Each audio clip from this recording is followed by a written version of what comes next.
Hello, you're with the Financial Times at the House of Commons. UK Chancellor Osborne has just finished his speech on his comprehensive spending review, a radical package of cuts to public spending. Well, I'm joined by his predecessor, former Chancellor Alistair Darling. Thank you very much for being with us. What did you make of it? I still remain concerned that they're taking a lot more money out of the economy at a time when the recovery is not secured. Growth was stronger than we thought as a result of the measures that I took, but it's evidence now it's beginning to slow down. And if we don't get growth, then the task of getting borrowing down becomes that much more difficult. But he absolutely makes the case, in his view, that we're on the brink of bankruptcy and that the markets need, and that being part of the world economy, we need these kind of cuts to ensure growth.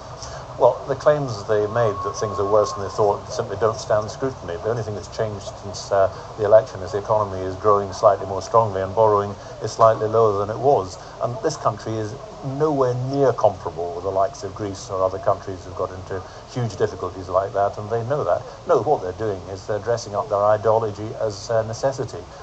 Now, there are very substantial reductions in expenditure. As ever, you need to look at the small print. You need to see how these actually affect individual departments, how they affect individual businesses or people. But I remain concerned that by taking so much money out of the economy when the economy is so fragile, if we derail this recovery, we'll be in very, very real difficulties, and it will make the task of reducing borrowing more difficult, and the risk is your economy simply bumps along the bottom for some years to come. And yet George Osborne makes the case that he is trying to ring-fence some form of growth by ensuring that it's focused on green investment, that there's capital infrastructure spending, that health and education really don't get very much cuts at all. Yes, but you have to look at the detail there. You know, the Green Investment Bank, for example, which was re-announced again today, it's slightly less than we were going to put into it only 6 months ago. Or if you take regional development, he makes a great thing about setting up a fund, but he didn't mention that he'd abolished the regional development agencies. There's actually less money available to do that. Now, you can't have it both ways.